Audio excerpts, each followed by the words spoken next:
bienvenue à chacun. On est très heureux que vous soyez au milieu de nous pour vivre ces moments avec nos amis qui vont passer par les eaux du baptême, qui ont fait une expérience, chacun pour leur part. Ils ont, ce qu'on dit, on le dit dans notre langage, ils ont rencontré Jésus. Ils ont été saisis par le salut de Dieu et ils vont nous l'expliquer plus précisément tout à l'heure. Donc c'est une journée de joie. Alléluia. Est-ce que vous êtes contents d'être venus ? Amen. La Bible dit même qu'il y a de la joie pour un seul pécheur qui se repent plutôt que pour 99 autres qui pensent ne pas avoir besoin de repentance. Nous sommes dans la joie quand on nous dit « Allons à la maison » de l'Éternel. Alléluia. On va voir une vidéo nous présentant très courtement le salut. Voilà, et ensuite on va chanter, on va se réjouir ensemble, on va entendre les témoignages et on a la joie d'accueillir un pasteur qui nous vient de pas très loin, de Vernon. Voilà, Gilbert qui est avec nous, le pasteur Gilbert. Et on sera très heureux aussi de l'entendre, nous partager l'évangile.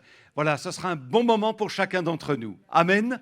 On regarde la vidéo maintenant, je prie avant et ensuite on va se réjouir. Merci Seigneur pour ces moments. Tu les as voulus, tu es au milieu de nous. Tu sauras comment toucher notre cœur, nous impacter, nous bénir dans ta présence et nous présenter tellement ton amour à travers l'œuvre de la croix. Merci de ce que tu es ressuscité, tu es vivant et nous avons décidé de mettre notre foi dans un Dieu vivant. Alléluia. À toi la gloire, notre Seigneur. Amen.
jusqu'à jamais.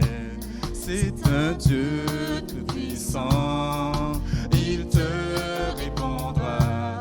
Viens à lui simplement quand tout semble noir, triste et désespéré. Sais-tu que là-haut tu n'es pas oublié? Dieu sait si bien, qui te semble lourd, qui te fait mal, qui te trouble chaque jour. Il connaît tes besoins, ta peur du lendemain. Avec mon Dieu, tout ira bien.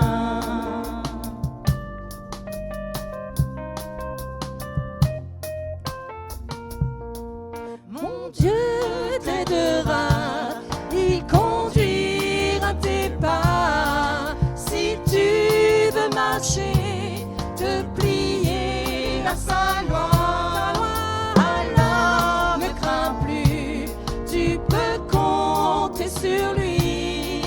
Il accomplira tout ce qu'il a promis. Dieu sait si bien, qui te semble lourd, qui te fait mal, chaque jour. Il connaît tes besoins, ta peur du lendemain. Avec mon Dieu, tu sais tout ira bien. Avec mon Dieu, tout ira bien. Avec mon Dieu, tout ira bien.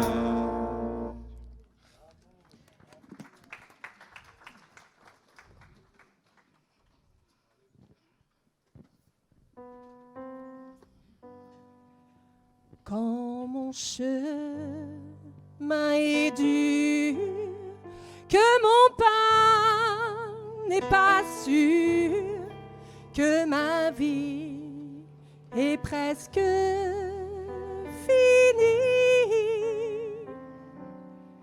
c'est vers toi que je crie. Prends ma main, je t'en prie, et conduis-moi vers le paradis.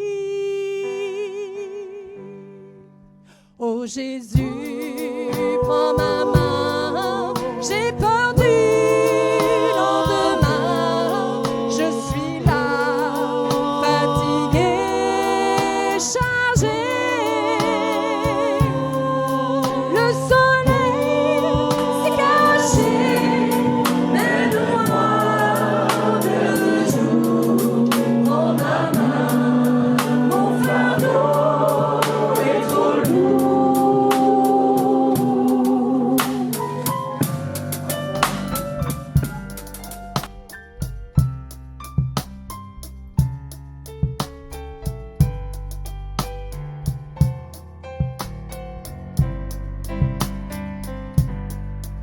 Les ombres de la mort et la nuit étaient là, et le jour est passé déjà.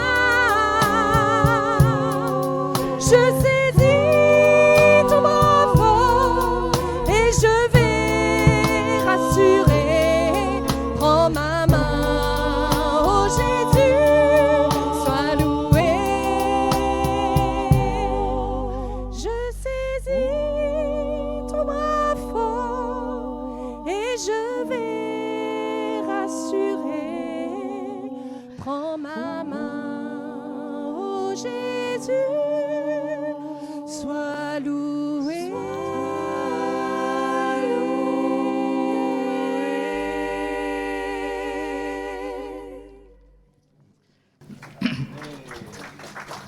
Voilà, vous pouvez reprendre place et je vous invite, les amis, à venir sur le devant. On va présenter les baptisés, on va faire mieux connaissance avec eux Et on va encourager la seule fille du groupe.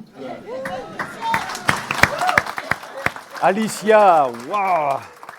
Voilà, vaillante envers et contre tout. Donc Alicia, Ludo, on est très heureux aussi.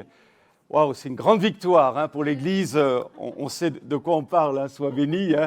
Voilà, Nathan, voilà, un jeune aussi. On est très heureux aussi de voir des jeunes se tourner vers Jésus.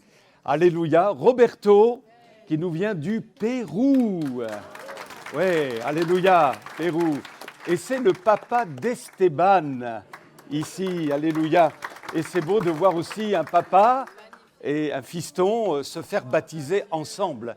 Tout comme on est très heureux quand il y a une épouse, un mari, ensemble, qui se tournent vers le Seigneur et qui s'engagent vers Jésus. Pour Jésus, c'est vraiment merveilleux. Donc, on vous bénit.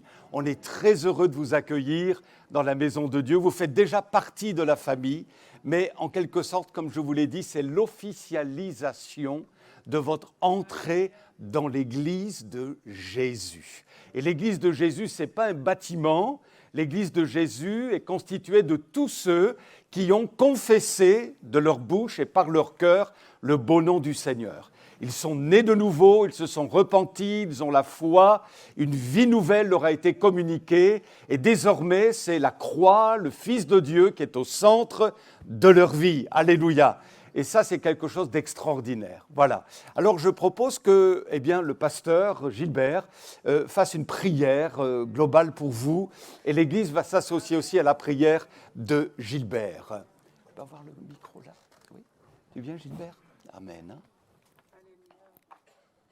Alléluia. Est-ce qu'on peut se lever ensemble, l'Église?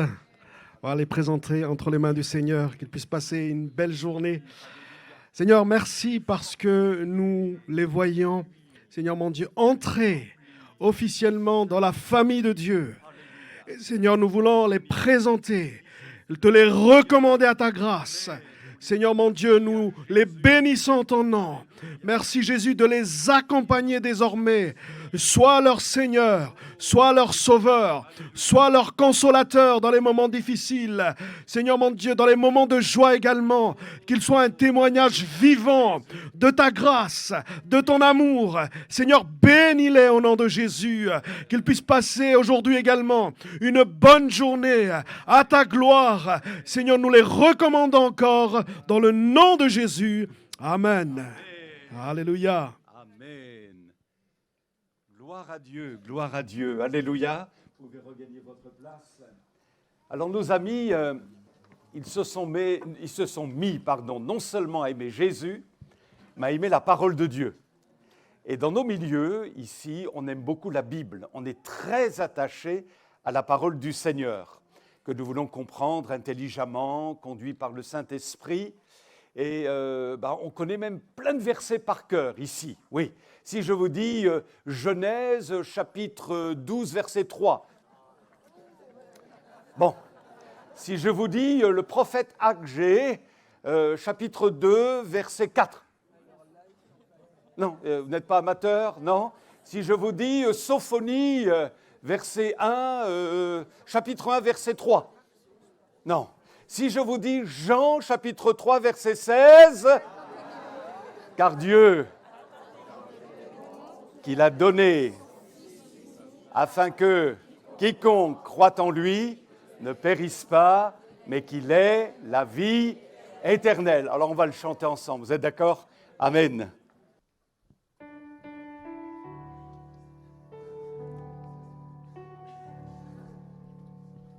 Car Dieu a tant aimé le monde qu'il a donné son Fils unique, afin que quiconque croit ne périsse pas, mais qu'il ait la vie éternelle.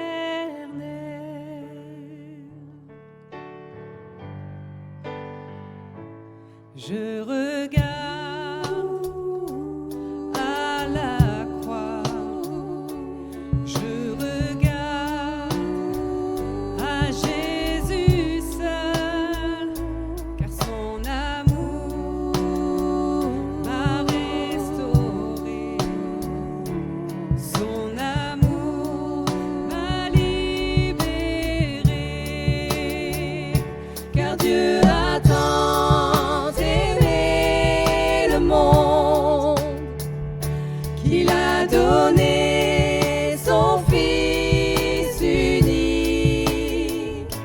afin que quiconque croit ne périsse pas, mais qu'il ait la vie éternelle.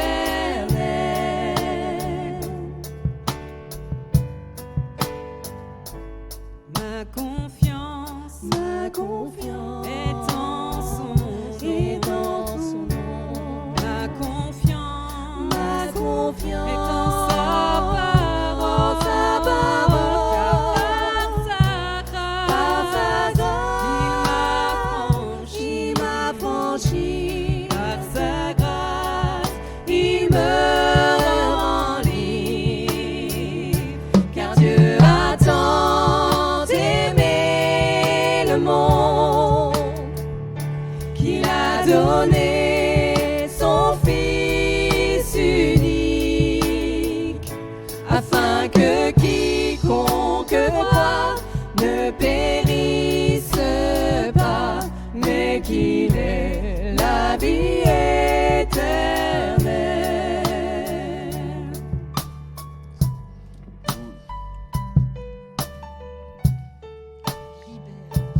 Pour la gloire de son saint nom, de son saint nom.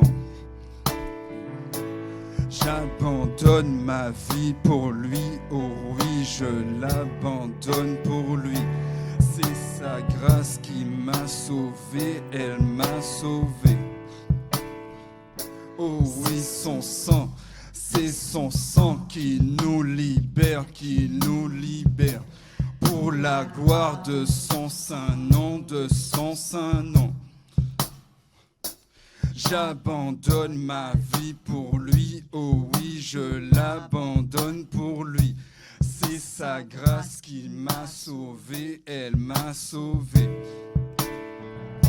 C'est son sang qui nous libère, qui nous libère. Pour la gloire de son saint nom, de son saint nom. J'abandonne ma vie pour lui, oh oui, je l'abandonne pour lui. C'est sa grâce qui m'a sauvé, elle m'a sauvé. Par son sang précieux, il m'a libéré pour la gloire de son saint nom. J'abandonne ma vie pour l'amour de Christ. Sa grâce m'a sauvé. Par son sang précieux, il m'a libéré pour la gloire de son saint nom. J'abandonne ma vie Oh oui, pour je l'amour l'abandonne pour de lui. Christ. C'est sa grâce qui m'a sauvé, elle m'a sauvé. C'est son sang qui nous il m'a libère, qui nous libéré libère. Pour la gloire de son saint nom. J'abandonne ma vie pour l'amour de Christ. C'est sa grâce qui m'a sauvé, elle m'a sauvé.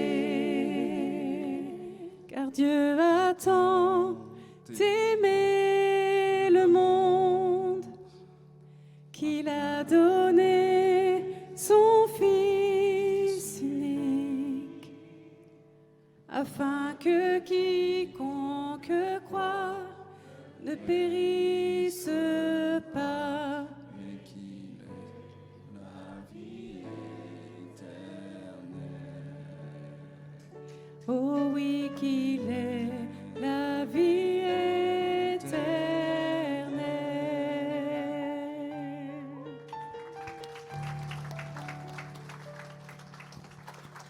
Voilà les amis, on va maintenant écouter les témoignages. On va commencer par Roberto, qui va nous dire en quelques mots comment il a été impacté par l'Évangile.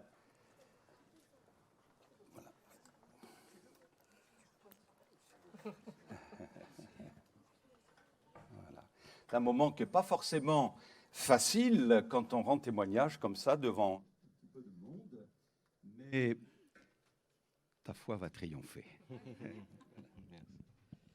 Bonjour à tous.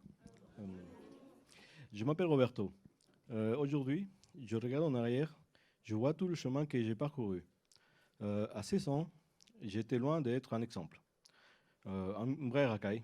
Je tournais dehors, je me battais, je buvais l'alcool, je faisais la fête.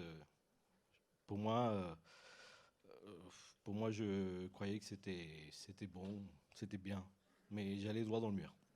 Un jour, on m'a invité à une rencontre organisée par un groupe de jeunes chrétiens. Franchement, je n'avais pas envie d'y aller.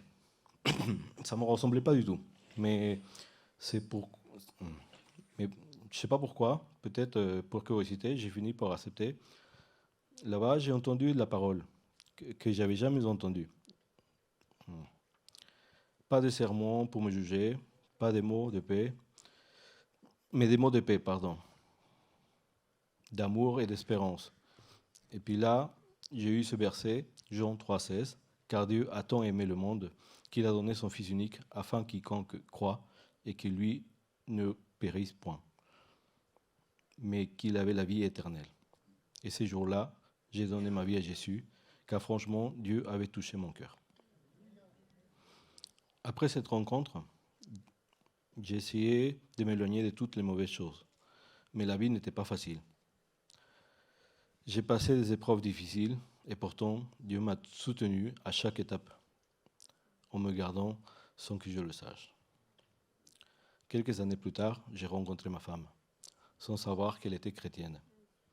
Avec le temps, elle aussi s'était éloignée de Dieu. Un jour, ma femme elle est tombée dans une grosse dépression. Je ne savais plus quoi faire, mais ma belle-mère, croyante elle aussi, nous avait conseillé de chercher Dieu. Alors ma femme a recommencé à prier, louer et adorer le Seigneur, comme je ne l'avais jamais vu. Sur le moment, j'avais cru qu'elle devenait folle à cause de la dépression, mais en réalité, un grand changement avait commencé dans sa vie. Elle a fini par guérir totalement. Après cela, j'ai vu la main de Dieu dans notre vie. Un accident presque mortel, donc je suis sorti indemne. Et plein des autres choses, plein des autres épreuves. C'est à ce moment-là que j'ai compris que Dieu était vraiment avec nous. J'ai commencé à aller à l'église avec ma femme, même si c'était difficile au début. C'était pas facile, oui. Petit à petit, Dieu avait touché mon cœur, encore plus profondément que dans la jeunesse. Sa parole m'avait changé jour à jour, brisé des chaînes, guérissant des blessures en moi et des réponses à mes prières. J'ai compris tout l'amour qu'il m'avait donné. J'ai commencé à l'aimer pour tout ce qu'il a fait pour moi. J'ai été contre le baptême pendant plusieurs années. Mais quand j'ai entendu Marc 16, celui qui croira et qui sera baptisé sera sauvé. Mais celui qui ne croira pas sera condamné. Ça m'a bouleversé. Alors j'ai dit oui, Seigneur, je veux me baptiser et te suivre avec ma femme et mes enfants. Et maintenant, je sais que grâce à l'œuvre de Jésus, mes péchés sont pardonnés et j'ai la certitude d'être sauvé et aller au ciel avec lui pour l'éternité après ma mort. Que Dieu le bendiga. Gloire à Dieu. Voilà, on peut lui dire tous ensemble que Dios te bendiga. Que Dios te bendiga. Merci. Voilà, on va demander à Esteban maintenant, le fiston. Mais croyez que ce n'est pas parce que le papa s'est tourné vers Jésus qu'automatiquement le fils le fait aussi. Vous allez le remarquer, c'est personnel. Voilà, l'expérience avec Christ, c'est une expérience personnelle. Bonjour, moi je m'appelle Esteban. Depuis l'âge de 8 ans, j'ai donné ma vie à Jésus. J'ai eu la grâce de grandir dans une famille où ma mère et mes grands-parents étaient chrétiens. Et depuis tout petit, ils m'ont toujours parlé de Jésus. Grâce à eux, j'ai appris dès cet âge-là quel lien j'avais avec Dieu et j'ai commencé petit à petit à le connaître. Au fil des années, Dieu m'a montré beaucoup de choses, des miracles, des épreuves, des souffrances, mais aussi beaucoup de joie. Et dans tous ces moments, dans les bons comme dans les plus difficiles, il ne m'a jamais laissé. Même quand je ne comprenais pas, sa présence m'accompagnait. Un moment douloureux a marqué ma vie. La mort de mon grand-père paternel avec qui j'étais très proche et la mort de ma grand-mère maternelle avec qui celle qui m'avait enseigné la parole de Dieu. Après cette perte, je me suis senti presque perdu et je voyais la vie différente. C'était comme si une partie de moi s'était effondrée. Mais justement, dans cette période que Dieu a commencé à me relever doucement. Grâce à son amour, j'ai découvert sa paix et j'ai compris que même dans la souffrance, Dieu ne m'avait jamais abandonné. Avec le temps, j'ai senti que mon cœur se rapprochait encore plus de lui. Aujourd'hui, si je me tiens ici, c'est parce que j'ai compris que je devais me baptiser, parce que j'aime Dieu et que je lui devais tout. Le baptême, pour moi, c'est un renouveau, c'est un pas de foi, un engagement et une déclaration d'amour envers celui qui a toujours été là pour moi. Je veux lui confier ma vie, mes projets, mes combats et mes joies. Et je sais que grâce à l'œuvre de Jésus, je suis sauvé et qu'un jour je serai avec lui pour l'éternité. Je remercie Dieu pour tout ce qu'il a fait et je remercie aussi mes parents et toutes les personnes qui m'ont soutenu et encouragé sur ce chemin. Merci. Esteban. Gloire à Dieu. Ah, c'est beau. Ça va prier dans la maison. Hein. On sent qu'il y a une atmosphère de foi et d'amour aussi dans la maison Suarez. Et c'est une bénédiction quand finalement Jésus vit dans une famille, dans une maison, quand on voit tout ce qui se passe à droite et à gauche. Eh bien, dis donc, quand Jésus est vraiment présent, quand il y a une foi présente dans une maison, ça change tout. Gloire à Dieu. Voilà, Ludo. On va avoir la joie d'écouter Ludo aussi. Dieu te bénisse, Ludo. Merci. Bonjour à tous. Donc, Ludo. Je viens d'une famille chrétienne où la foi était présente dans ma vie depuis mon enfance. D'ailleurs, j'ai été présenté ici dans cette église à ma naissance, il y a un peu plus de 45 ans maintenant. Présent à l'école du dimanche, le GIB, certains m'ont connu plus jeune. Cependant, à l'adolescence, j'ai pris la décision de m'éloigner de l'église. Avec le recul, il s'avère que finalement, ce n'était pas le bon choix. J'ai traversé des périodes assez sombres, des moments de grand stress, d'anxiété et de dépression profonde, et où j'ai même songé à l'impensable. J'ai malheureusement été aussi dans des relations et directions qui ne m'ont pas apporté de paix, bien au contraire. J'étais en train de prendre un chemin sombre, m'éloignant de la grâce divine. En tout cela n'a fait qu'aggraver le vide que je portais en moi. La douleur s'est intensifiée lorsque mon père a rejoint la gloire éternelle. Un vide immense où j'ai eu l'impression que tout devenait un peu plus compliqué autour de moi. J'étais dans l'obscurité et je ne savais plus où trouver de la lumière dans ces épreuves. Puis certainement guidé à travers de simples paroles et échanges avec les pasteurs Sébastien, Victor et Daniel, c'est alors que je me suis rapproché du Café La Rencontre, où notamment Benoît, ton témoignage m'a touché. Merci. La Rencontre, un lieu qui m'a finalement permis de reposer un pied dans l'église à nouveau, mais cette fois d'une manière différente.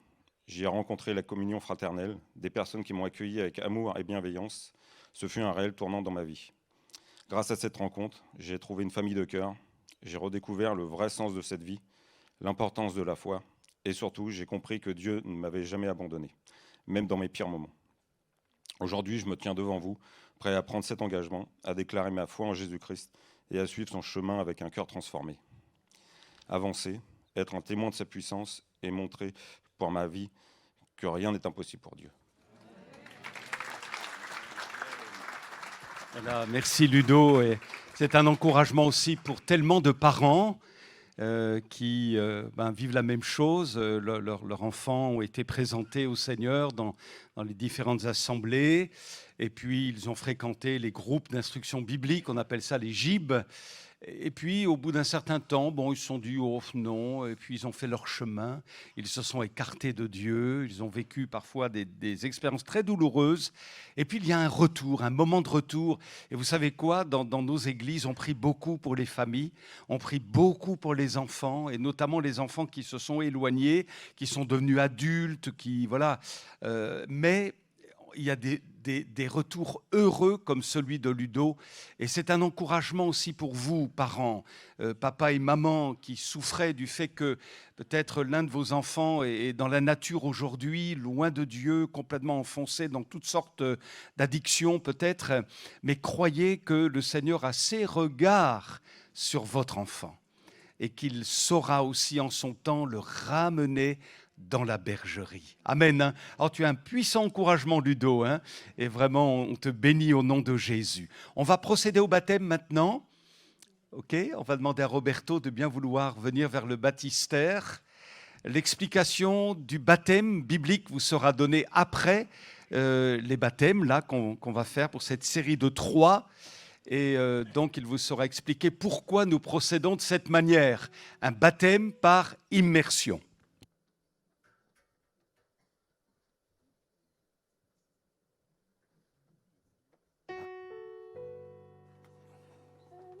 Et plus esclave de la peur, je suis enfant de Dieu.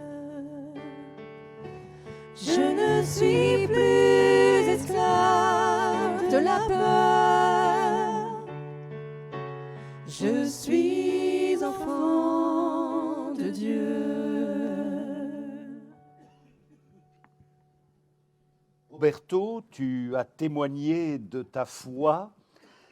C'est une foi vivante. Tu as cheminé. Le Seigneur avait ses regards sur toi.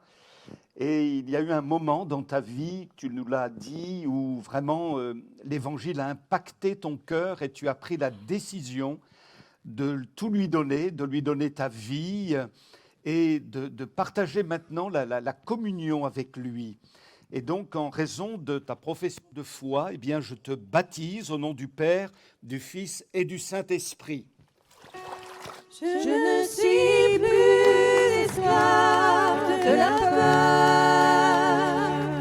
Oh, je suis enfant de Dieu. Je ne suis plus esclave de la peur. Oh, je suis enfant de Dieu. Je ne suis plus esclave de la peur.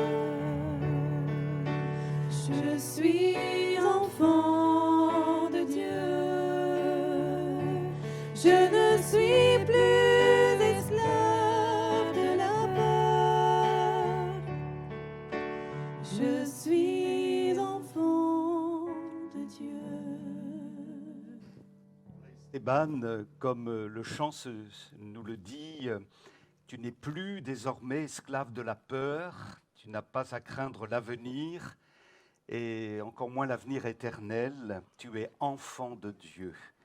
Tu es né de nouveau, le Saint-Esprit t'a touché, la parole du Seigneur t'a transformé, et tu as désormais la certitude d'être sauvé. Et le Seigneur va t'accompagner jour après jour dans la destinée qu'il a prévue pour toi. En raison de ta profession de foi, je te baptise au nom du Père, du Fils et du Saint-Esprit. Je ne suis plus esclave de la peur. Oh, je suis enfant de Dieu. Je ne suis plus esclave de la peur. Oh, je suis enfant de Dieu. Je ne suis plus esclave de la peur. Je suis enfant de Dieu. Ludovic, c'est vraiment une joie aussi pour nous d'avoir entendu ton témoignage. Gloire à Dieu, vraiment gloire à Dieu. Tu as fait l'objet des prières de toute une église, de tes parents. Et aujourd'hui, c'est un grand jour. Et vraiment, nous te confions au Seigneur pour ta vie présente, ta vie future. Tu vas rester près du Seigneur, fidèle, le servant de tout ton cœur, comme l'ont fait tes parents. Et en raison de ta profession de foi, je te baptise au nom du Père, du Fils et du Saint-Esprit. Alléluia. Amen.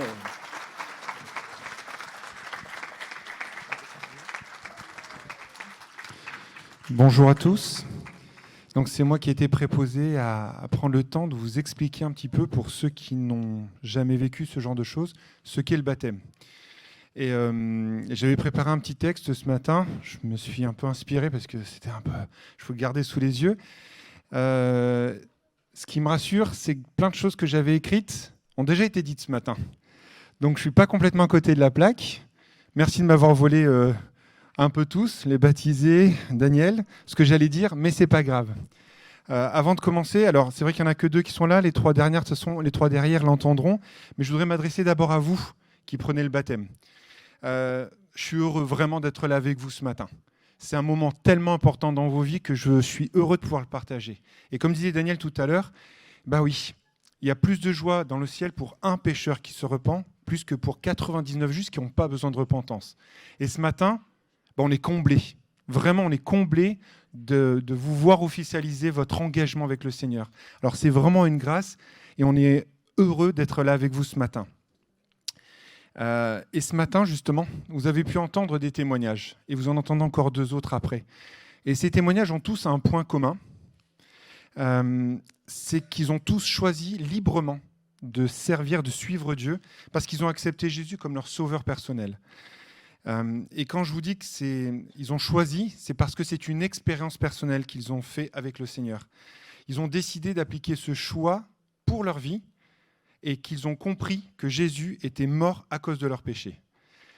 En fait, quand je parle d'avoir vécu une expérience personnelle avec le Seigneur, je veux dire qu'ils ont compris qu'ils étaient pécheurs, c'est ce que nous disait Roberto tout à l'heure, mais que Jésus était venu pour instaurer un nouveau lien avec Dieu. Et donc, ils ont compris qu'il fallait demander pardon et qu'il fallait passer par la repentance. Alors, c'est vrai que c'est quelque chose qu'on n'a pas forcément l'habitude d'entendre, mais on est obligé de passer par la repentance pour arriver à ce moment-là. Si on ne passe pas par la repentance, le baptême ne sert à rien. Oui, j'ai bien dit que le baptême ne servait à rien si vous n'êtes pas passé par la repentance. Il faut accepter de demander pardon. Le baptême n'est simplement que l'officialisation de ce qu'on a vécu par avant. Et donc c'est en suivant ce chemin qu'ils peuvent maintenant avancer dans leur vie, tout en étant confiants dans l'amour de Dieu. Vous l'avez entendu ce matin.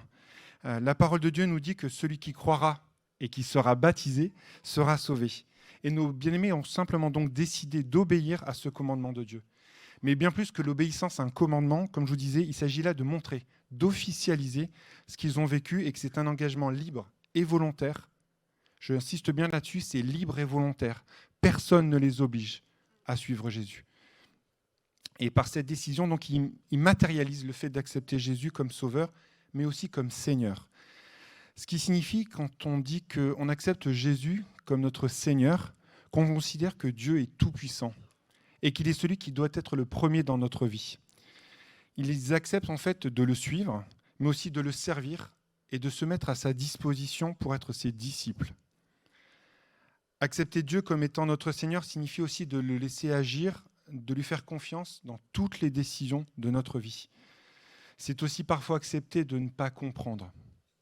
De ne pas comprendre tout de suite ce qui va nous arriver, ce qui nous arrive. Mais malgré tout, rester dans la paix qu'il nous accorde quand nous l'écoutons. Sinon, pourquoi on effectue le baptême de cette manière-là ? Vous avez vu qu'on plongeait les personnes directement et complètement dans l'eau. Pourquoi ? En fait, il y a 2 raisons. La première, elle est très simple. Le mot baptême, il vient du grec. Long là-dessus.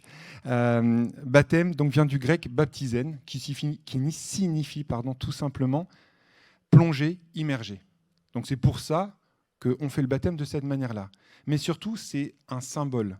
Et ce symbole, en fait, c'est l'image d'une personne qui, refusant le péché, choisit de renaître à la vie pour et avec Dieu. Donc en fait, comme je vous l'ai dit tout à l'heure, il s'agit d'un choix qui est librement consenti, en laissant Dieu prendre la première place dans nos vies. Le baptême, donc, c'est le signe visible de cet engagement avec Dieu. Comme je vous le disais tout à l'heure, vous avez un point commun, vous avez trouvé un point commun à tous ces témoignages, mais vous allez voir aussi qu'il y a des différences. Si on prend Roberto et Esteban, ils n'ont pas eu la même vie tous les 2. Et ces différences, c'est ce qui nous montre que finalement, pour arriver à ce moment précis de ce matin, tous les chemins peuvent mener à Dieu, à partir du moment où on se décide de le regarder, de se tourner vers lui. Ce qui montre que finalement, le baptême, ce n'est pas réservé à une catégorie de personnes, mais c'est bien une possibilité qui est pour tous. En effet, dans la Bible, il est écrit, alors on l'a chanté, il a été dit, je vais vous laisser le dire, car Dieu a tant aimé le monde qu'il a donné son Fils unique, afin que quiconque croit en lui ne périsse point, mais qu'il ait la vie éternelle. Et donc cette opportunité, elle est offerte à tous. Et ce, quels que soient les chemins de vie que l'on peut traverser, les moments difficiles, les difficultés, les épreuves, les combats, mais aussi les moments de joie, les moments d'allégresse, toutes ces choses-là nous mènent à un moment à nous retrouver devant le Seigneur pour pouvoir faire un choix. Et finalement, laissez-moi vous dire une chose simple que nos bien-aimés ont déjà compris. Et je veux vraiment que vous posiez les 3 mots que je vais vous dire. C'est quelque chose qui un jour a changé la vie de mon père et qui a changé la vie de notre famille. Dieu vous aime. C'est simple. Dieu vous aime. Dieu t'aime, mon ami. Si Jésus est venu sur terre, c'est pour te sauver, pour t'accorder son pardon, mais aussi tout son amour. Donc, ce matin, c'est ce que vous avez entendu, c'est ce que vous avez vu. Vous êtes devenus des témoins de ce que le Seigneur peut faire dans une vie. Et je voudrais terminer avec un dernier mot pour nos baptisés. Vous avez choisi la bonne part. Vous avez pris vraiment le bon engagement, quelque chose qui va vous permettre de continuer dans la vie avec la bonne personne, Dieu, à vos côtés. Et finalement, le désir de chacun des membres de cette Église, c'est que vous puissiez rester fidèles et attachés au Seigneur. Et la Bible nous dit, j'ai un autre mot pour vous, là où est ton trésor, là sera ton cœur.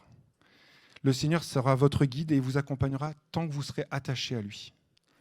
Et ce qu'on souhaite, nous, Église d'Elbeuf, c'est que vous puissiez vous sentir entourés, accompagnés, aimés et soutenus fraternellement.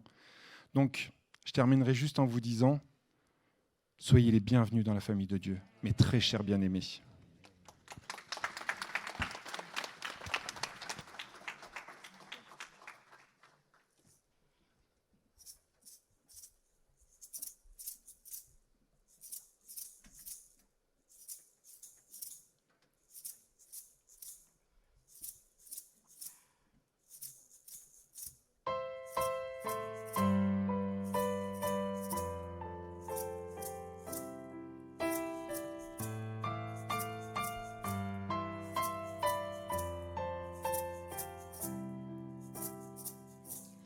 Avant mes premiers mots, tu me connaissais déjà. Oui, tu es si bon envers moi. Avant mon premier souffle, tu mis ta vie en moi. Oui, tu es si tendre envers moi. Oh, l'amour renversant, extravagant, infini de Dieu. Sans faiblir, il me cherche, il me poursuit, me ramène à lui. Je suis indigne et sans mérite, mais pour moi tu t'es livré. Oh,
Aucune ombre n'est trop sombre, ni mon trop élevé pour que tu me cherches. Aucun mur ne peut résister, ni mensonge tenir, sans fait tu me cherches. Aucune ombre n'est trop sombre, ni mon trop élevé pour que tu me cherches. Aucun mur ne peut résister, ni mensonge tenir, sans fin tu me cherches. Aucune ombre n'est trop sombre, ni mon trop élevé pour que tu me cherches. Aucun mur ne peut résister, ni mensonge tenir, sans fin tu me cherches. Aucune ombre n'est trop sombre, ni mon trop élevé pour que tu me cherches. Aucun mur ne peut résister, ni mensonge tenir, sans fin tu me cherches. Aucune ombre n'est trop sombre, ni mon trop élevé pour que tu me cherches. Aucun mur ne peut résister, ni mensonge tenir, sans fin tu me cherches. Aucune ombre n'est trop sombre, ni mon trop élevé pour que tu me cherches. Aucun mur ne peut résister, ni mensonge tenir, sans fin tu me cherches. Aucune ombre n'est trop sombre, ni mon trop élevé pour que tu me cherches. Aucun mur ne peut résister, ni mensonge tenir, sans fin tu me cherches. Aucune ombre n'est trop sombre, ni mon trop élevé pour que tu me cherches. Aucun mur ne peut résister, ni mensonge tenir, sans fin tu me cherches. Oh, l'amour renversant, extravagant, infini de Dieu. Sans faiblir, il me cherche, il me poursuit, me ramène à lui. Je suis indigne et sans mérite, mais pour moi tu t'es livré. Oh, l'amour renversant, extravagant, infini de Dieu.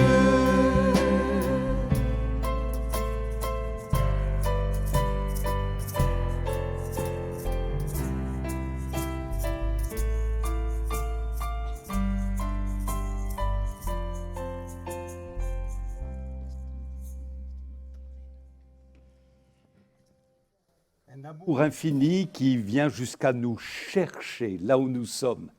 On peut être dans une religion, quelle qu'elle soit, un bon système, on va dire, mais plus qu'une religion, c'est une personne dont nous avons besoin. On peut être religieux, on peut suivre les rites, mais si on n'a pas Jésus dans son cœur, vous comprenez? Et le Seigneur a dénoncé tout système finalement religieux, et il a dit, mais c'est moi la vie éternelle. Je suis le pain venu du ciel.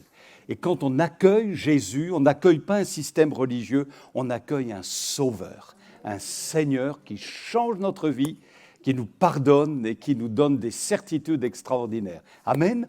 On va écouter maintenant Nathan. Ah, Nathan.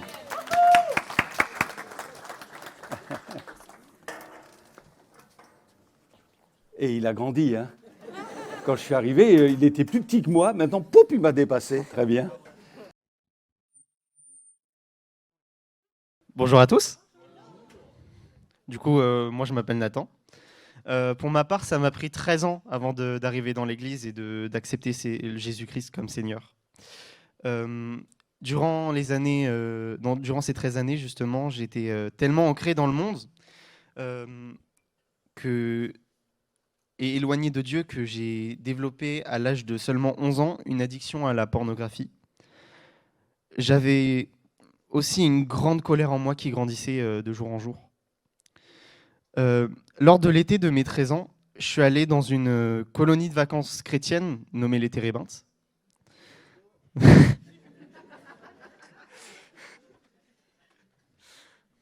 Dans laquelle j'ai entendu l'évangile et le message de Jésus-Christ, et j'ai décidé de me tourner vers lui et de l'accepter comme sauveur. comme j'ai dit, j'ai décidé de donner ma vie à Jésus. J'ai demandé pardon pour les péchés que j'avais pendant ces 13 ans. Et j'ai... Mince, c'est où? Et pourtant, la suite n'a pas été simple. Une fois rentré à la maison de ces 2 semaines incroyables que j'ai passées au Térébintre, et malgré les expériences que j'avais, j'ai fait une grosse erreur. Je me suis mis à fréquenter une fille athée. Cette relation était malheureusement toxique et en plus, j'étais naïf et je la plaçais au-dessus de Dieu. Et j'avais mes addictions en plus, du coup c'était vraiment pas facile. Pardon.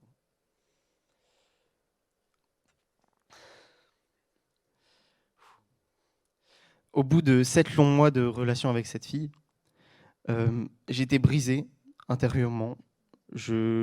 J'avais plus Jésus en moi et je me rappellerai toujours des paroles de ma mère qui m'avait dit si tu veux t'en sortir, faut que tu demandes à Jésus. Et c'est ce que j'ai fait. Je suis allé dans ma chambre. Quelques jours après, j'ai prié Jésus et j'ai tout de suite ressenti sa paix sur moi. J'étais délivré. J'étais heureux.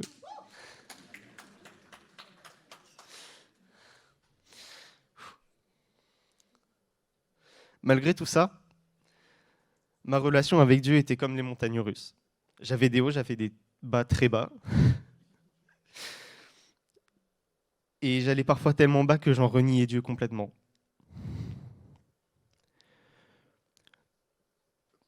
Jésus m'a pourtant libéré de sa grâce. Par sa grâce, justement. Jusqu'à un point où le Saint-Esprit a établi son temple en moi. Le Seigneur Jésus m'a libéré par sa grâce incomparable. Je sais que s'il revenait aujourd'hui, je serais avec lui au ciel. Je suis heureux d'appeler Dieu mon Sauveur, mon Rédempteur et mon Père.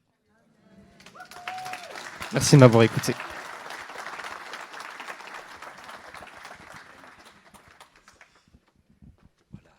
Gloire à Dieu. Et vraiment, on est content de voir ces jeunes se tourner vers le Seigneur. Et vous allez entendre maintenant Alicia. Et Alicia va vous dire une chose que j'ai remarqué dans son témoignage qui m'a impacté aussi. Et en fait, on peut donner évidemment son cœur à Jésus. On lève la main. Oui, je veux accueillir Jésus. Et vous avez entendu des témoignages de personnes qui ont fait une première expérience, on va dire ça comme ça. Et vous avez remarqué qu'ils se sont éloignés. Donc on peut, à l'occasion d'une réunion, oui, je donne ma vie à Jésus. Mais Alicia va vous le dire, c'est que oui, on peut donner son cœur à Jésus, on peut lever sa main suite à une prédication qui nous a impactés. Mais l'essentiel, c'est de rester proche de Dieu. Ce n'est pas seulement lever sa main, dire oui, j'accueille Jésus, mais il faut rester proche de Dieu jusqu'à la fin, fidèle. Amen. Tu viens, Alicia? Alors on l'encourage, la seule fille du groupe. Sois bénie.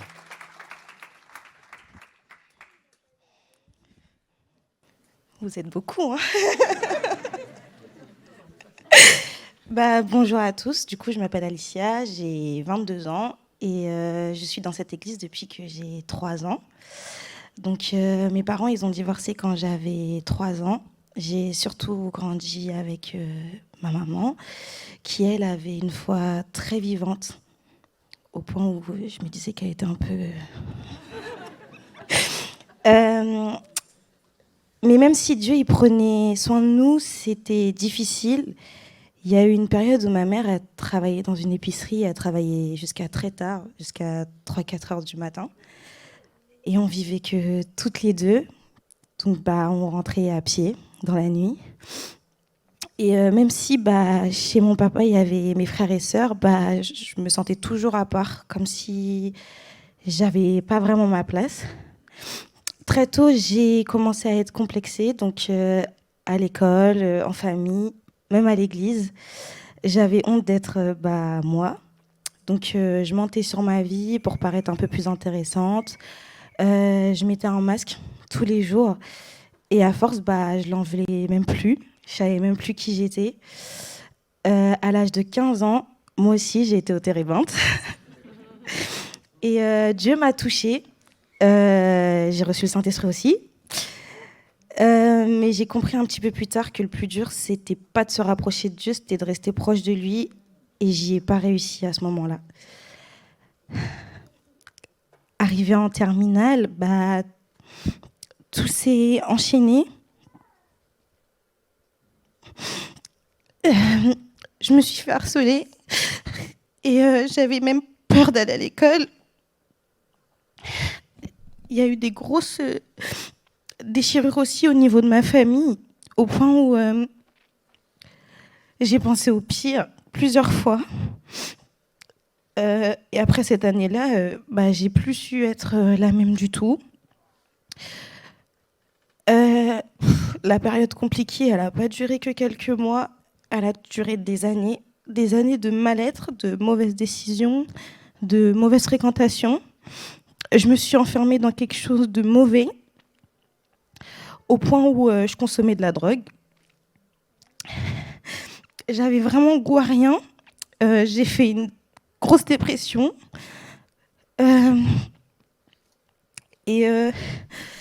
Ma mère et mes petites mamans et les gens de l'église, ils n'ont jamais cessé de prier pour moi. Et Dieu, il n'a jamais cessé d'être là pour moi. Mais moi, je ne le voyais pas. Genre, le soir, dans ma chambre, je pouvais dire, mais en fait, t'es où ? Et un matin, je me suis réveillée comme ça et je me suis dit, c'est bon.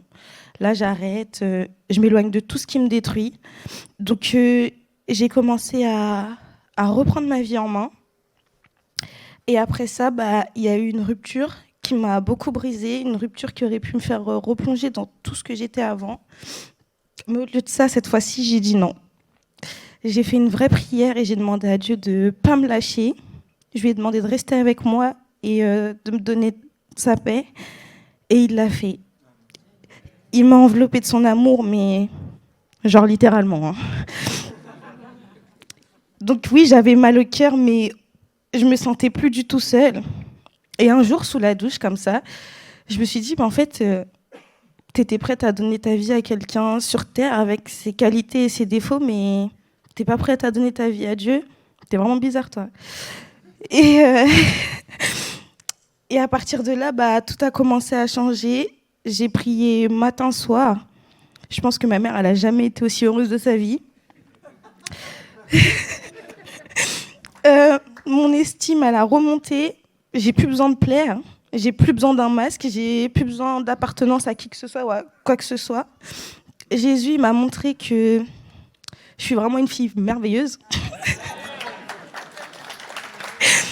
Et aujourd'hui, je sais que Jésus, il donne pas toujours ce qu'on veut, mais toujours ce dont on a besoin. Et après, il nous surprend avec des bénédictions qu'on n'aurait jamais osé rêver.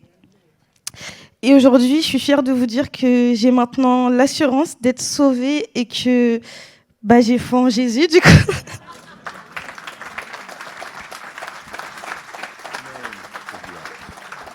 Oh, alléluia, hein. Et je peux vous dire qu'il y a eu un changement, mais vraiment radical hein, chez Alicia. Et donc, je la côtoyais peu, on se voyait bonjour, bonjour, il n'y avait rien de plus. Et puis, j'ai appris qu'elle s'était convertie, elle arrive dans on a une petite cellule de prière, elle est avec sa maman, et d'un seul coup, Alicia commence à prier Jésus. J'ai ouvert mes yeux, je l'ai regardé, j'ai dit waouh, waouh. Après, on a eu une semaine de prière. Elle était là à toutes les réunions. Elle invoquait Jésus. Mais une prière, je dis, waouh, mais c'est ça alors une vie qui est changée, quoi. Oh, gloire à Dieu, c'est extraordinaire. Hein, pour vous, là, les amis, on est vraiment heureux de votre expérience et on voudrait tellement qu'il y ait tellement plus de gens qui se tournent vers le Seigneur comme ça pour que leur vie soit changée. On va procéder au baptême et après quoi, on aura la joie d'écouter notre frère Gilbert, qui est notre orateur depuis vendredi soir. On s'est fait beaucoup de bien à l'écoute de la parole de Dieu. Alors, pour ceux qui étaient là vendredi, sur quoi Gilbert a-t-il prêché? Sur quel personnage? Un juge, oui, mais son prénom? Shamgar. Et comme je dis, c'est peut-être la seule fois de notre vie qu'on va entendre une prédication sur Shamgar, mais celle-là, elle a fait tilt. Elle a fait tilt dans notre cœur. Amen. Et nous croyons que ce matin, le Seigneur a posé aussi sur le cœur de son serviteur une parole comme ça qui va faire tilt dans notre cœur. Un évangile vivant. Amen. Gloire à Dieu. Alicia.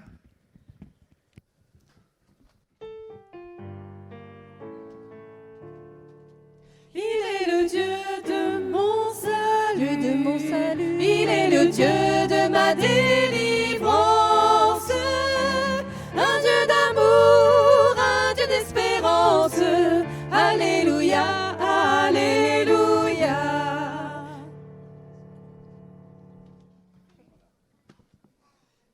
Gloire à Dieu, on est content que tu sois là. C'est vraiment un grand jour aussi où tu scelles vraiment ton alliance avec le Seigneur Jésus. Ta vie a été transformée radicalement et désormais, c'est une nouvelle destinée pour toi. Tu ne seras plus en crise identitaire comme tu l'as dit tout à l'heure, mais tu as trouvé une nouvelle identité. Ton identité, elle est en Christ. Tu es précieuse aux yeux de Dieu. Tu es une nouvelle créature en Jésus. Et le Seigneur va se servir de toi aussi pour que tu sois une bénédiction. Là où tu seras, là quand tu parleras, quand tu témoigneras, il sera avec toi. En raison de ta profession de foi, je te baptise au nom du Père, du Fils et du Saint-Esprit. Il est le Dieu de mon salut, de mon salut. Il est le Dieu de ma délivrance. Un Dieu d'amour, un Dieu d'espérance. Alléluia, alléluia. Il est le Dieu de mon salut, de mon salut. Il est le Dieu de ma délivrance. Un Dieu d'amour, un Dieu d'espérance. Alléluia, alléluia. Le Seigneur est le seul capable de délivrer des addictions. Tu nous as parlé d'addiction et tu en as été libéré. Nous croyons que tu garderas cette victoire et que tu vas vivre comme un jeune homme saint, sanctifié. Il y aura des combats, mais la victoire, désormais, elle est dans ton Sauveur, avec qui tu vas garder une proximité par ta communion. En raison de ta profession de foi, je te baptise au nom du Père, du Fils et du Saint-Esprit. J'aime l'Éternel, car il entend ma voix. J'aime l'Éternel, car il est plein de compassion. Moi j'élèverai son nom, la coupe de délivrance dans sa présence, de ses enfants. J'aime l'Éternel, j'aime l'Éternel, j'aime l'Éternel, j'aime l'Éternel, j'aime l'Éternel, j'aime l'Éternel, j'aime l'Éternel, et moi j'élèverai son nom, la coupe de délivrance dans la présence, de ses enfants, de ses enfants. Vous savez quoi, mes amis? On sait qu'on est en Normandie, là. Vous seriez dans une église dans la région parisienne, vous serez tous debout. Alléluia, alléluia. Et je crois que nous, on peut faire aussi bien. On se lève ensemble, on chante avec nos amis. Alléluia, amen. Et n'ayons pas peur de battre des mains au nom de Jésus. Amen. Alléluia. J'aime l'Éternel, car il entend ma voix. J'aime l'Éternel, car il est plein de compassion. Moi j'élèverai son nom, la coupe de délivrance dans sa présence, de ses enfants.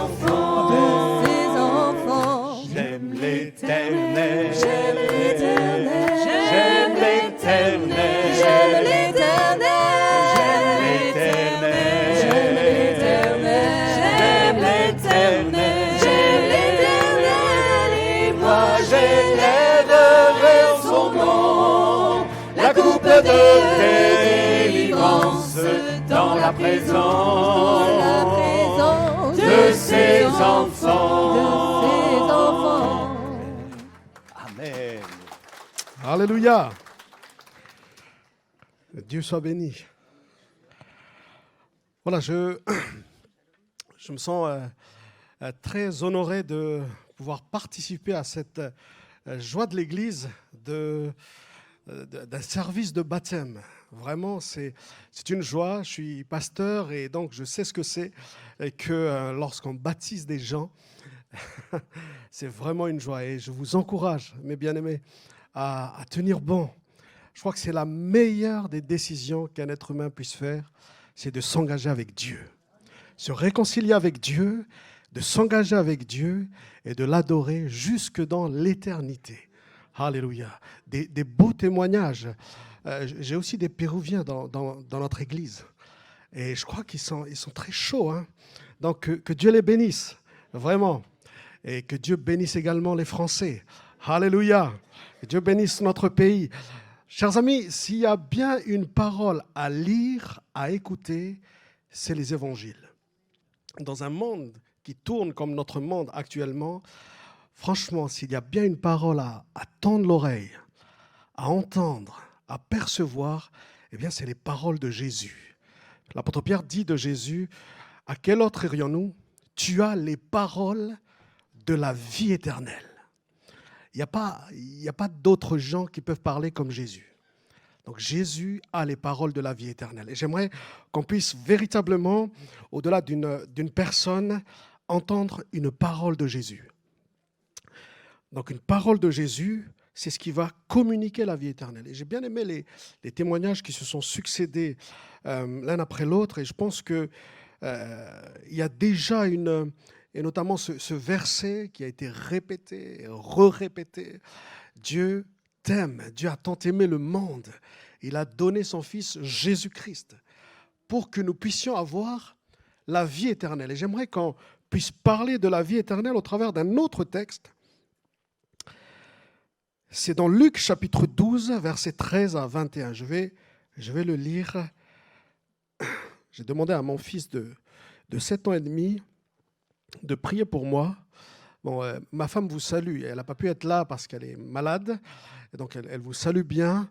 Et les enfants sont au gîte de notre église parce qu'il y a les répétitions de Noël, etc. Bon, je ne vais pas vous raconter toute ma vie, mais en tout cas, je lui ai demandé de prier ce matin. Et il a prié, il a dit, Seigneur, fais que papa ne soit pas timide ce matin. Alors, je ne savais pas que vous allez être très intimidant, mais peut-être que je sens que vous êtes très intimidant. En tout cas, je me sens à l'aise, ne vous inquiétez pas, très à l'aise d'apporter la parole de Dieu ce matin. Verset 13. Quelqu'un de la foule dit à Jésus, « Maître, dis à mon frère de partager avec moi notre héritage. » Il répondit à cet homme, « Qui m'a établi sur vous pour être juge ou faire des partages ?» Puis il leur dit, « Gardez-vous attentivement de toute cupidité, car même dans l'abondance, et c'est Jésus qui parle, la vie d'un homme ne dépend pas de ce qu'il possède. » Et il leur dit une parabole. La terre d'un homme riche avait beaucoup rapporté. Il raisonnait en lui-même et disait, « Que ferai-je ? Car je n'ai pas de place pour amasser mes récoltes. Voici, dit-il, ce que je ferai. J'abattrai mes greniers, j'en bâtirai de plus grands, j'y amasserai tout mon blé et mes biens. Et je dirai à mon âme, tu as beaucoup de biens en réserve pour plusieurs années. Repose-toi, mange, bois et réjouis-toi. » Mais Dieu lui dit, « Insensé, cette nuit même, ton âme te sera redemandée. Et ce que tu as préparé, à qui cela sera-t-il ? Il en est ainsi de celui qui accumule des trésors pour lui-même et qui n'est pas riche pour Dieu. Amen. » Cet homme riche sur terre n'est pas riche pour Dieu. Je dis, mais quelle parole Jésus veut nous annoncer au travers de cette histoire. Être riche pour Dieu, tout le monde peut-être l'a compris, ce n'est pas d'avoir de l'argent pour Dieu. On a entendu dans le témoignage un tout petit peu ce qu'est être riche pour Dieu. Être riche pour Dieu, c'est une richesse qui n'est pas visible à l'œil nu. C'est une richesse immatérielle. C'est une richesse spirituelle. C'est une richesse éternelle. C'est pour ça que Jésus va parler de la vie éternelle. Être riche sur terre, ce n'est pas interdit, ce n'est même pas un péché, c'est même bien, confortable. Mais être riche sur terre sans être riche pour Dieu, là est le problème. Là, il va y avoir un problème éternel. Qu'est-ce que j'apprends dans cette histoire? Il y a deux choses que j'apprends et que j'aimerais partager avec vous dans cette histoire que Jésus a racontée. Nous vivons dans un monde éphémère. Première chose. Et la deuxième chose, nous avons une âme éternelle. Et je vais déjà passer par la conclusion. Penser, combler une âme éternelle avec des choses matérielles, on se trompe totalement. C'est ça, ne pas être riche pour Dieu. C'est ne pas penser à son éternité. Ça va, vous allez bien? On peut poursuivre? Alléluia. La Bible dit, le monde passe et sa convoitise aussi. C'est-à-dire tout ce qu'on y fait. Je partageais avec les jeunes hier sur l'Ecclésiaste qui disait « vanité des vanités ». Et c'est le roi Salomon qui a écrit cela, « vanité des vanités, tout est poursuite du vent ». Lui, il a connu tous les plaisirs, toutes les choses de la terre. Mais il en conclut que tout est vain, tout va partir. Et l'apôtre Jean rajoute « le monde passe, sa convoitise aussi ». Mais celui qui fait la volonté de Dieu demeure éternellement. Ça aussi, c'est être riche pour Dieu. Faire la volonté de Dieu. Regardez ce que Jésus dit. La vie d'un homme ne dépend pas de ce qu'il possède. La vie de quelqu'un ne dépend pas de ce qu'il a. Je trouve cette parole très forte. Ça tombe bien, c'est une parole de Jésus qui va communiquer peut-être la vie éternelle à quelqu'un ce matin. Tout retournera à Dieu qui en est l'auteur, le créateur de toutes choses. Pensez que je vais rajouter une seconde à ma vie, à mon avenir, avec ce que je possède, même une bonne santé. Avoir une bonne santé, mes amis, c'est bien. Mais ça ne donne pas une assurance que je vais vivre demain. Je connais des gens qui sont en bonne santé et qui sont passés de l'autre côté aussi. Un accident, ça peut arriver. Je ne voulais pas combler l'ambiance ce matin, pardon. Mais il y a des vérités qui doivent être dites. Parce qu'il y a des paroles de Jésus, parfois, on passe vraiment à côté. Et notre monde, malheureusement, n'a pas compris. Et j'aimerais qu'on comprenne que la vie d'un homme ne dépend pas de ce qu'il possède. Alors, c'est vrai qu'il y a la décroissance aujourd'hui dans notre pays. Bon, j'écoute la radio comme vous, je ne sais pas si c'est vrai, mais en tout cas, je sais qu'il y a une poursuite vers la richesse, une poursuite vers une course vers les choses matérielles. Mais l'éternité, mes amis, est-ce qu'on y pense? Alors, j'ai essayé de définir un peu ce mot, parce que finalement, c'est un mot assez difficile à définir. Souvent, on pense à la longueur, à la durée de la vie. Et c'est vrai, la vie éternelle, ça ne s'arrête pas. Mais la portée de ce mot va bien plus loin, et c'est beaucoup plus profond. La vie éternelle dont Jésus nous parle, c'est une vie de qualité. C'est une vie qu'ont découvert nos bien-aimés ici. Ils ont partagé de cela. Si tout passe, le ciel, la terre, tout va passer. Le monde passe. Il est sage pour nous, non pas comme c'est insensé de l'histoire de Jésus, de penser à la vie éternelle, à la vie immatérielle, à la vie dans notre cœur et qui va se poursuivre dans l'éternité. Arrêtons-nous un instant sur la parole de Jésus. Même dans l'abondance, disent d'autres versions, la vie d'un homme ne dépend pas de ses biens. Jésus était avec cet homme qui se plaignait un petit peu de son frère. Seigneur, mais dis-lui de partager l'héritage avec moi. Ah, ces histoires d'héritage. Il n'y a rien de nouveau sous le soleil finalement. On en a fait des services d'inhumation et après, on a discuté pas mal avec des familles. Enfin bref, je ferme tout de suite la parenthèse. Qu'est-ce que Jésus dit? Jésus dit, on va le voir aussi, je ne suis pas juge de cela, mais gardez-vous de toute avarice. Parce qu'il y a des choses sur lesquelles vous vous attachez, mais qui peuvent vous priver de l'essentiel. Et c'est ça, et c'est là-dessus où il faut y réfléchir. Seigneur, tu as vraiment les paroles de la vie éternelle, je le disais tout à l'heure, sur lesquelles nous devons prêter attention. Aujourd'hui, notre monde court vers l'abondance des biens. Même on entend souvent, je ne cours pas seulement pour ceux dont j'ai besoin, mais je cours pour plus que ceux dont j'ai besoin, plus que le nécessaire. Un peu comme cet homme qui va abattre encore de plus grand. Encore une fois, ce n'est pas interdit, mais il a oublié l'essentiel. Il a oublié quelque chose d'important, de plus important que de bâtir et de bâtir et de bâtir encore. Je ne sais pas s'il y a quelqu'un ce matin qui est concerné par le fait d'essayer de combler finalement un vide dans le cœur en poursuivant des choses matérielles. La richesse, ce qu'on possède, la soif de posséder. Et mes frères, serait-ce un péché? C'est un péché si on ne pense pas à l'essentiel. L'apôtre Paul dit à son élève Timothée d'exhorter les riches dans l'Église de mettre leur espérance en Dieu plutôt que dans leur richesse. 1 Timothée 6, 17. La Bible nous encourage à ne pas être égoïste, mais à partager. Alors oui, la vie d'un homme ne dépend pas de ses biens. Ça veut dire aussi une chose, votre vie, c'est-à-dire ce qu'il y a en nous, notre souffle, vaut beaucoup plus que ce qu'on possède. Souvent, poursuivre l'idée d'avoir la soif de posséder quelque chose peut ruiner notre âme.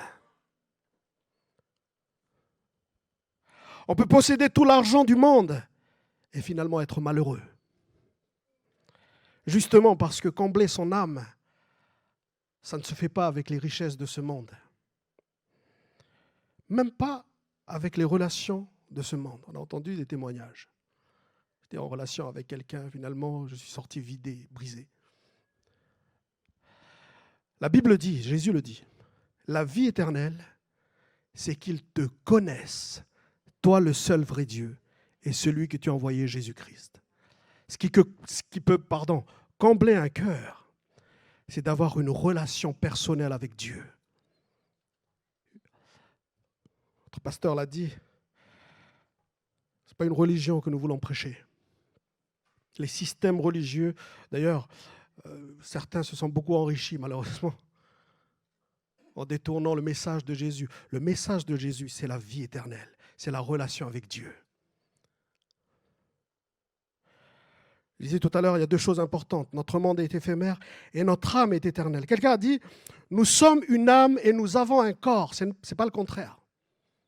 Nous sommes une âme. Le corps, la viande que j'ai, ici, ne me mangez pas après. Hein. Ça va retourner à la poussière. Il va aller à la poussière. Mais nous avons une âme qui va retourner à Dieu, dit l'Ecclésiaste. Et il faut penser à ça. C'est ça être riche pour Dieu. C'est ça gagner des centimes pour Dieu. C'est déjà de penser à son éternité. Où est-ce qu'on va aller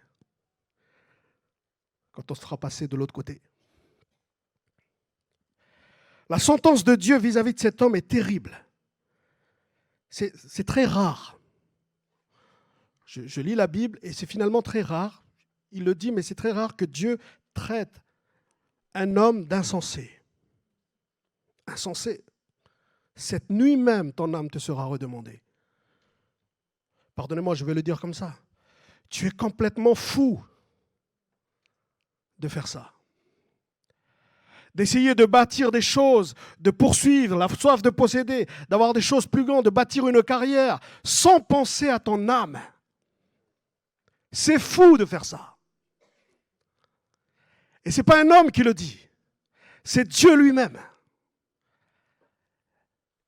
Et en général, quand c'est quelqu'un comme Dieu qui parle, celui qui sait tout et qui peut tout et qui gouverne tout, j'ai plutôt intérêt à tendre l'oreille. Quand Dieu dit que c'est fou, que c'est insensé, alors c'est vraiment insensé. Ne commettons pas la même erreur de ne pas penser à notre éternité. Ne commettons pas la même erreur d'investir dans les choses éphémères qui ne comblent pas notre âme éternelle. Tout ce qu'on fait là dans une église, les baptêmes, etc., franchement, ce sont des choses qui nous donnent de la joie, mais c'est des choses très sérieuses. On parle de vie et de mort éternelle. Chaque fois qu'on prêche l'évangile, on parle de cela. Ce n'est pas autre chose, finalement. L'apôtre Paul dit, les choses visibles sont momentanées, les invisibles sont éternelles. Quand Dieu dit, ton âme te sera redemandée, toute âme rendra compte à Dieu. Il est réservé aux hommes de mourir une seule fois, après quoi vient le jugement. Hébreux 9, 27. Je lis cette histoire, et j'ai lu avec vous. Il y a quelque chose dans le cœur de cet homme. Il parle à son âme. Il dit, mais qu'est-ce que je vais faire de tout cet argent? Je sais ce que je vais faire. Je vais investir, je vais bâtir, je vais aller encore plus loin, je vais poursuivre encore, etc., etc. Il parle à son âme. Ça veut dire qu'il y a quelque chose au-dedans de lui. Et ce quelque chose-là, je vais le dire comme ça, je veux dire qu'il a soif. Et finalement, le fait de... J'ai entendu un témoignage tout à l'heure, finalement quand on est tombé dans des addictions, quand on cherche un petit peu des relations à droite, à gauche, finalement, qu'est-ce qui se passe? En fait, on essaye de combler quelque chose. Un peu comme cet homme qui veut poursuivre une poursuite sur les choses matérielles, en fait, il veut combler un cœur, tout simplement. Ce n'est pas autre chose que cela. Je ne sais pas si c'est Blaise Pascal qui disait « Il y a dans le cœur de l'homme un vide en forme de Dieu ». J'aimerais juste m'arrêter sur ce vide. Quelque chose qu'on veut combler. Oui, une âme éternelle ne peut pas être comblée par les choses matérielles. Il faut quelque chose d'éternel pour combler une âme éternelle. Et ce quelque chose, c'est ce que Jésus nous propose. La vie éternelle en Jésus-Christ. Cet homme dit, je vais dire à mon âme, mange, bois, réjouis-toi, divertis-toi, distrais-toi. Et on en a dans notre pays, des diversions, des distractions. Il y a beaucoup de choses qui... Le mot distraction, étymologiquement, ça veut dire nous détourner de l'essentiel. Intéressant comme définition. On croit se faire plaisir, on croit être dans le bonheur, on croit que c'est ça la vie, on croit que c'est mange, bois, demain tu mourras, c'est pas grave. Mais au fait, finalement, on essaye de combler quelque chose. Et on n'est jamais satisfait. Il y avait une histoire où Jésus parlait avec cette femme qui a enchaîné les maris. Je me suis marié 5 maris. Parce qu'elle était très sincère, parce qu'elle croyait que l'amour d'un homme allait combler son cœur. Peut-être que ça peut être l'inverse aussi pour d'autres. Elle croyait que l'amour d'une femme allait combler son cœur. Et on se retrouve parfois à des échecs sentimentaux parce que finalement l'autre ne peut pas satisfaire les exigences d'un cœur éternel. Ce n'est qu'un être humain. Penser qu'un être humain peut combler mon cœur qui est éternel, là aussi, pardon, je vais dire comme Dieu le dit, c'est fou. C'est insensé. C'est appauvrir notre âme. C'est assécher notre âme. Et du coup, des fois, on parle de maladies maintenant intérieures.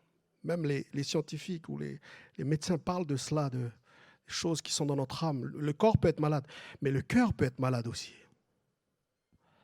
Et des fois, il n'y a pas d'autre conclusion que cela, parce qu'on essaye de combler notre cœur par des choses matérielles, par des êtres humains. La vie éternelle, c'est qu'ils puissent connaître ce que ces bien-aimés ont connu, passé par Jésus. Passé par Jésus. Le danger aujourd'hui, dans notre monde, et pour moi, c'est le danger principal. C'est oublier les cris de notre âme. Oublier la soif de notre âme. Oublier ce vide dans notre cœur. Et du coup, on va vivre notre vie, pensant réussir sa vie, en allant à droite, à gauche, en essayant de combler notre cœur, mais finalement, on n'entend pas le cri de notre âme. Non, moi j'ai besoin de Jésus. J'aime beaucoup le témoignage de Ludo, qui a grandi dans l'église. Même être dans l'église ne suffit pas. Grandir dans l'église ne suffit pas pour combler le cœur. Il faut une relation profonde avec Jésus-Christ. Il faut le connaître personnellement. Venez à moi, vous tous qui êtes fatigués et chargés, dit Jésus. Ce n'est pas une religion qui dit ça. Venez à moi, vous tous qui êtes fatigués et chargés, je vais vous donner du repos. Je vais te donner, Jésus dit ce matin, ce dont ton cœur a besoin. Je vais te donner ce dont ton âme a besoin. Il n'y a que Jésus qui peut le donner. La vie éternelle, c'est qu'ils te connaissent. Jean 17, verset 3. Toi, le seul vrai Dieu, et celui que tu as envoyé, Jésus-Christ. J'ai envie de le répéter encore une fois. Jean 3, 16. Dieu a tant aimé le monde qu'il a donné son Fils unique, afin que quiconque croit en lui ne périsse point, mais qu'il ait la vie éternelle. L'âme éternelle a besoin de la vie éternelle en Jésus-Christ. Alléluia. La vie en abondance, dit Jésus autre part. La vie éternelle nous est ouverte, nous est offerte en donnant tout simplement notre cœur à Jésus. Jésus a payé le prix pour cela. Je finirai en disant, Jésus a raconté cette parabole à deux frères qui venaient lui demander de régler leurs problèmes d'héritage. Et Jésus leur répond, mais qui m'a établi juge sur cette affaire? Et je me suis arrêté là-dessus. Ce matin encore, je réfléchissais en venant, mais finalement, il y a beaucoup de gens qui viennent à Jésus pour que Jésus règle leurs petits problèmes en oubliant de demander à Jésus de régler le vrai problème. Je répète ça. Il y a même des églises qui se sont transformées comme ça, c'est-à-dire ils prêchent un évangile pour que Jésus règle les petits problèmes sans régler le vrai problème. Le problème. Et parfois, on se trompe aussi en pensant venir à Jésus. Seigneur Jésus, règle ce problème-là, règle ces bobos-là, règle ça, règle ça. Je dis oui, mais ton âme à toi, il faut le régler. D'abord ça. Beaucoup de gens qui viennent à Jésus, mais seulement, pardonnez-moi l'expression, pour régler leurs problèmes d'héritage, un peu comme ces hommes-là. Si ce n'est pas leur problème d'héritage, c'est leur problème avec le patron. C'est leur problème avec les autres. Seigneur, envoie ta foudre là-bas, s'il te plaît, parce que mon patron, il n'est pas terrible. Vous voyez? Des petits problèmes comme ça. Et Jésus de nous répondre. Avant de régler ces problèmes-là, il faut aussi dire que Jésus pourvoit à tous nos besoins. Mais avant ça, c'est là que Jésus va raconter la parabole. C'est-à-dire avant nos petits problèmes, il faut d'abord traiter la racine du problème. C'est-à-dire le péché de l'humanité. Notre péché. Et Jésus est mort à la croix pour ça. Jésus est mort à la croix non pas juste pour régler nos petits problèmes. Il est venu régler le problème le problème de l'homme, la séparation d'avec Dieu. Comme la petite vidéo, on l'a vu tout à l'heure, c'est-à-dire que Dieu et l'homme sont séparés par le péché. Et Jésus est venu, et je le remercie tous les jours pour ça. Régler le problème. Alors, je ne sais pas pourquoi tu as fait appel à Jésus. Pourquoi tu viens à Jésus? Quel problème tu dis à Jésus? Il n'y a pas de souci, tu peux venir à Jésus pour tous tes problèmes. Mais avant, il faut d'abord régler le problème de l'éternité. J'ai entendu dans les témoignages, maintenant je sais que je suis sauvé. C'est ça qu'il faut régler avant. Et c'est ça que Jésus est venu régler sur la terre. Alléluia. Le problème de tous les problèmes, c'est notre distance avec Dieu. Et Jésus sur la croix est venu nous rapprocher de Dieu. J'aimerais prier. Et je vais faire 2 prières. Je vais prier pour celui qui vient à Jésus et qui finalement peut-être n'a pas tout compris de ce que j'ai dit. Ça peut arriver, hein. Des fois je m'exprime mal. Mais qui croit que Jésus est celui qui va le rapprocher de Dieu, qui croit que Jésus est celui qui va lui donner la vie éternelle, qui va combler le cœur, qui va combler son cœur éternel, son âme éternelle. Premier sujet de prière. Mais mon deuxième sujet de prière, prier. Je vais prier pour que tu ne puisses pas seulement regarder à tes petits problèmes, aux petites choses du quotidien, mais que tu puisses t'examiner toi-même, examiner ton âme, pour voir si le problème du péché est réglé. Et je t'assure, mon ami, à partir du moment où ce problème est réglé, on a entendu parler d'addiction, de fête, etc., il suffit que la racine soit enlevée pour que l'arbre puisse mourir. C'est-à-dire Jésus va enlever la racine du mal, la racine de la colère, la racine de la jalousie, la racine de tout ce qui te cause des ennuis au quotidien. Il enlève la racine et c'est plus qu'une question de temps pour que tous tes problèmes soient réglés dans le nom de Jésus. Alléluia. Amen, on va prier ensemble. Seigneur Dieu, avec humilité, beaucoup de respect, dans ta sainte présence, nous savons que ce que nous faisons ici, depuis la première seconde où ce culte a démarré, est tellement sérieux et important parce que tu es là, parce que ta parole est annoncée, parce que ces témoignages de vie transformée, Seigneur, nous donnent un aperçu de ton amour, de ta justice, de ta grande miséricorde. Merci pour l'Église. Merci pour l'Église qui continue d'annoncer l'Évangile, qui est l'appui et la colonne de la vérité. Alléluia. Et je te loue, Seigneur mon Dieu, de ce que tu as permis à l'Église de continuer à prêcher ce message. Seigneur, bénis cette personne qui veut te rencontrer, qui veut abandonner toutes ces addictions, toutes ces galères de la vie du quotidien pour s'approcher de Dieu en Jésus-Christ. Seigneur, bénis cet homme, bénis cette femme. Ouvre-lui son cœur et permets-lui d'avoir une relation désormais profonde avec toi, Seigneur. Je veux prier également, Seigneur mon Dieu, afin que nous puissions faire une rétrospection de notre âme. Voir si nous avons réglé ce problème avec Dieu.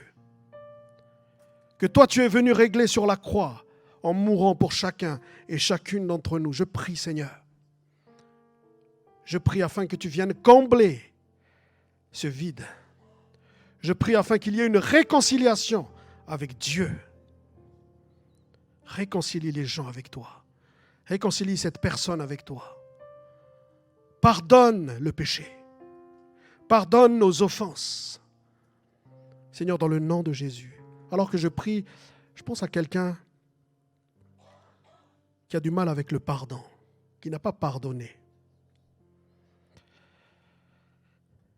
Et pour toi, c'est un lourd fardeau du quotidien. Vis-à-vis de tes parents, tu as du mal à faire le pas, eh bien Jésus t'encourage ce matin à prendre la victoire et à pardonner. Pardonner ne signifie pas donner raison à l'autre. Pardonner, c'est obéir à Dieu. Comme Christ t'a pardonné, eh bien tu peux aussi pardonner avec sa force, avec sa grâce. Seigneur, bénis mes bien-aimés, bénis chacun et chacune, accorde-nous ta grâce encore aujourd'hui. À toi l'honneur, la puissance, la louange, dans le nom de Jésus. Amen. Alléluia.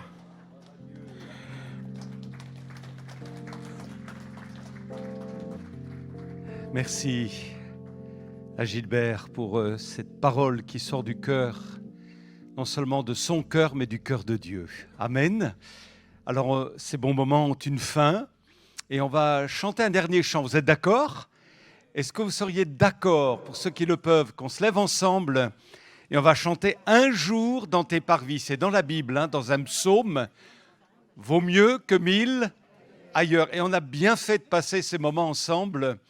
C'est pas un jour, mais voilà, on va considérer qu'on a consacré tout ce moment pour le Seigneur et on s'est fait certainement du bien ce matin. Alléluia.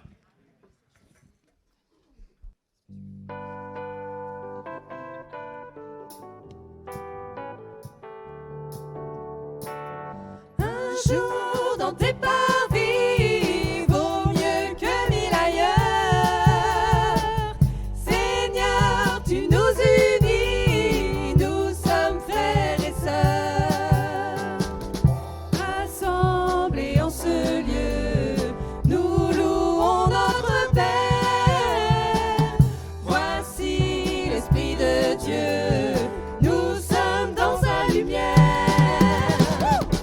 Un jour dans tes parvis vaut mieux que 1000 ailleurs. Seigneur, tu nous unis, nous sommes frères et sœurs. Jésus est parmi nous, l'un prie l'autre pleure. Son regard est si doux, sa joie remplit nos cœurs. Un jour dans tes parvis vaut mieux que 1000 ailleurs. Seigneur, tu nous unis, nous sommes frères et sœurs. Bientôt nous partirons, nous serons réunis. Sans fin nous le verrons, nous louerons Jésus-Christ. Un jour dans tes parvis vaut mieux que 1000 ailleurs. Seigneur, tu nous unis, nous sommes frères et sœurs. Un jour dans tes parvis vaut mieux que 1000 ailleurs. Seigneur, tu nous unis, nous sommes frères et sœurs. Nous sommes frères et sœurs.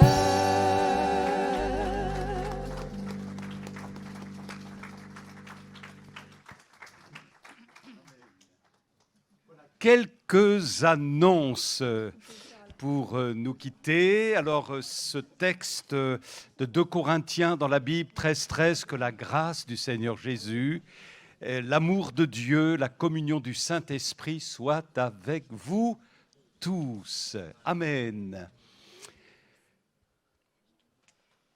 Alors, concernant le Pentecôte, pour les personnes qui fréquentent l'Église, il est arrivé, celui de décembre. Merci de bien vouloir les récupérer directement au comptoir.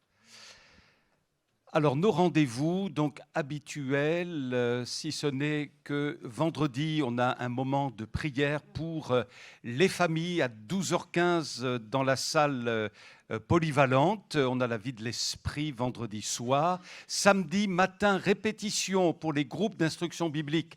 Tous les enfants, les animateurs de 9h30 à 11h15 pour les maternelles, CP et primaires, et jusqu'à midi pour les ados.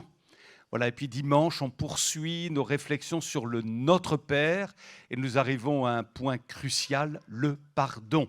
Pardonne-nous nos offenses comme nous pardonnons aussi à ceux qui nous ont offensés. Et il y aura la participation de la chorale aussi pour la louange.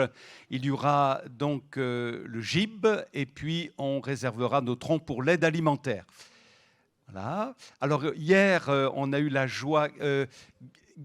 Guigui, tu peux te lever, hein, Guilhem, voilà, d'avoir Guilhem avec nous. On a été très heureux avec un spectacle donc qu'il a organisé. Guigui nous a fait du bien. À nous les adultes, il y avait à peu près 25 enfants. Et vraiment, c'était formidable, quoi, avec des animations, un message de sensibilisation à l'évangile pour les enfants. Vraiment, c'était un très très bon moment. Voilà, merci beaucoup. Alors dimanche 14 décembre, eh bien, nous ferons le Noël pour les enfants avec aussi un petit spectacle qu'ils ont organisé sur le thème de Jésus. Et vous êtes tous les bienvenus à partir de 10h le 14 décembre. Nous avons aussi pensé, en lien avec le mouvement auquel nous sommes rattachés, que nous devons penser à tous ceux qui sont persécutés dans le monde. D'après une organisation sérieuse qui s'appelle Porte Ouverte, il y aurait 380 millions d'hommes et de femmes inquiétés en raison de leur foi chrétienne. Voilà. Et dans certains pays, c'est très, très violent. Donc, la Bible nous dit de nous souvenir de ceux qui sont persécutés, abandonnés, emprisonnés. Nous pensons notamment à tous ces bien-aimés qui sont malmenés en raison de leur foi dans différentes nations du monde, persécutés, dit l'apôtre Paul, mais pas abandonnés. Voilà donc la rencontre, un lieu d'accueil, comme je vous l'ai dit tout à l'heure, et puis l'offrande du culte. Et alors tu peux regarder ton voisin à droite, ton voisin à gauche, devant, derrière, et à 3, tu peux lui dire « Sois béni », d'accord ? 1, 2, 3, sois béni. Amen, amen. Un bon retour à chacun. Je veux proclamer le nom de Jésus sur nos cœurs et sur chaque pensée. Car je sais que la paix est dans ta présence, en toi Jésus. Je veux proclamer. Je veux proclamer le nom de Jésus jusqu'à ce que les chaînes soient brisées. Je crois que l'espoir et la liberté sont en Jésus. Oh, ton nom est puissant. Et ton nom guérit, ton nom est vie. Tu brises les chaînes, tu perces la nuit et consumes tout.